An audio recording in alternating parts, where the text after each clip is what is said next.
সকাল সকাল রেডি হয়ে গেছি।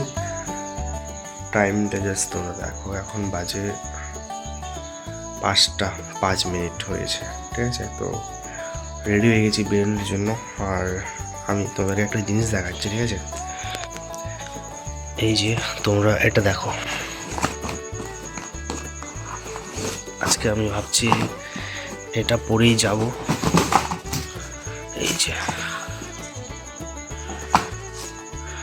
ভাই কি লাগতেছে, মানে যেটা রাইডিংয়ের বুট খুঁজতেছো, খুব একটা বাজেট না, তারা এই শ্যুটা নিতে পারো।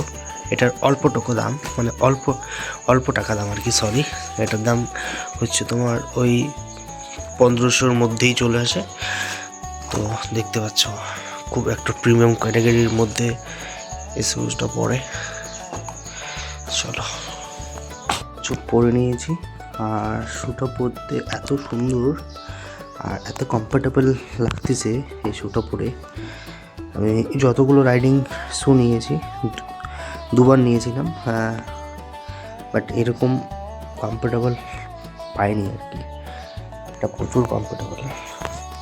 গুড মর্নিং, আবার গুড মর্নিং বলতেছি, কারণ যে দেখতে পাচ্ছ বাইরের আবহাওয়া একদম পুরো সকাল সকাল। এখন বাজে 5:30। যেটা ভয় করছিলাম সেটাই আমি দেখতে পাচ্ছি এইদিকে এসে, রায়গঞ্জে এসে। কেন যে দেখতে পাচ্ছ বৃষ্টি পড়েছিল সকালবেলা মর্নিংয়ে। ভাই এটা যেন না হয়, আসলে হলেই পরে এটা আমার অসুবিধা হয়ে যাবে, কেন যে আমাদের ট্রিপটা একদম কেমন জানি হয়ে যাবে আর কি। আর এখন আছি রায়গঞ্জে, চলে আসছি স্টেশনে আসার পর টিকিটও কেটে নিয়েছি। জাস্ট এইটুকুই অপেক্ষা যে ট্রেনটা কখন আসবে। বলতে না বলতেই ট্রেনটা চলে এসছে, আর এখন যাওয়ার পালা আমাদের গন্তব্যের উদ্দেশ্যে।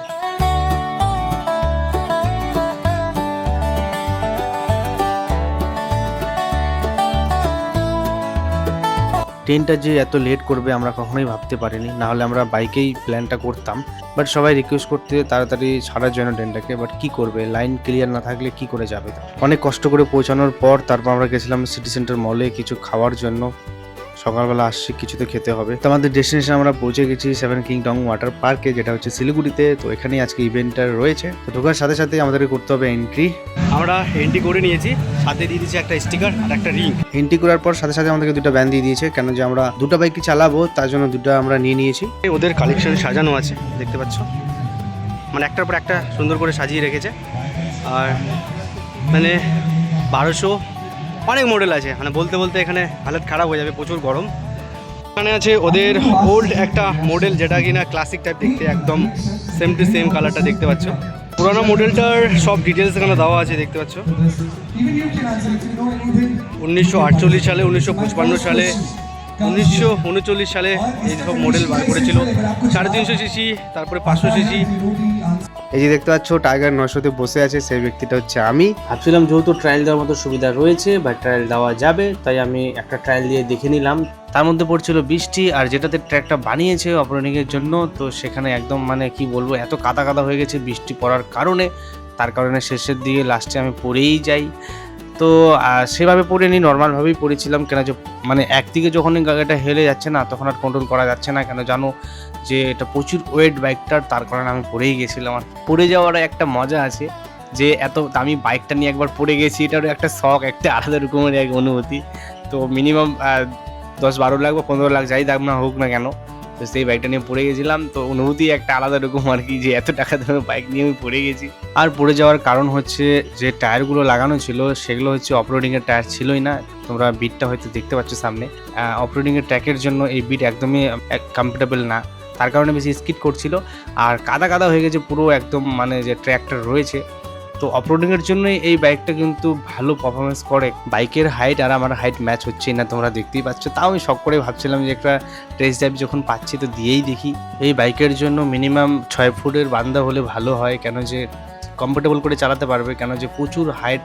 জানো তোমরা যে অফরোডিংয়ের বাইকগুলো একটু মানে উচ্চতা বেশি হয়, 900 সিসি হওয়ার কারণে যে এত স্মুথ বাইকটা না, মানে ভাবনার বাইরে। আর আমি যে একাই পড়েছি তা না, মানে এতজন পড়েছে ওই জায়গাটাতে, এতজন পড়েছে, তার জন্য আরো বেশি করে কাদা হয়ে গেছে আর বেশি করে স্কিড করতেছে সেই জায়গায়। হয়তো বা যদি অফরোডিংয়ের টায়ার থাকতো তাহলে এতটা স্কিড করতো না বা এতজন পড়তো না, কিন্তু জায়গাটাও প্রচণ্ড কাদা কাদা হয়ে গেছিলো। মানে ক্যামেরাতে অত বোঝা যাচ্ছে না, বাট সামনাসামনি দেখলে হয়তো বা তোমরা বুঝতে পারতে যে কতটা কাদা হয়েছিল। ক্যামেরাতে অত হয়তো বা বোঝা যাচ্ছে না।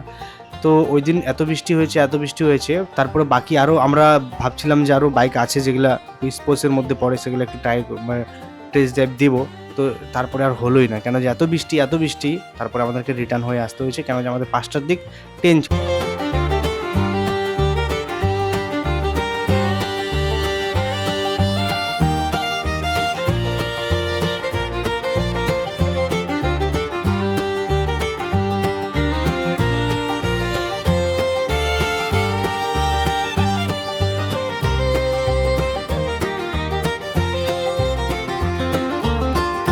চালু হয়ে গেছে বৃষ্টি, তো এখন টোটাল ট্র্যাক বন্ধ করে দিয়েছে, মানে ট্রায়াল দেওয়ানো টোটাল বন্ধ করে দিয়েছে। আমরা জাস্ট অফরোডিংটাই নিয়েছি, তোমরা দেখেছো হয়তোবা, আর স্পোর্টসগুলো তো নিতেই পারলাম না, বৃষ্টি চালু হয়ে গেল, কন্টিনিউ বৃষ্টি পড়তেছে। আমাদের ট্রেন আছে 5টার দিকে, এখন বাজে গাড়ি 4টা, খাওয়া দাওয়ার ব্যাপার আছে, তো এখান থেকে আলবিদা করে আর কি যাচ্ছি। ভাই এই বৃষ্টির কারণে আমাদের অনেক টেস্ট ড্রাইভ ক্যান্সেল হয়ে গেল, আর প্রচুর বৃষ্টি হচ্ছে, মানে এত বৃষ্টি হচ্ছে কি বলবো, তোমরা জাস্ট একবার দেখো। এই যে বৃষ্টি, প্রচুর বৃষ্টি, টোটোতে রয়েছি, আসছে তো ট্রেনে,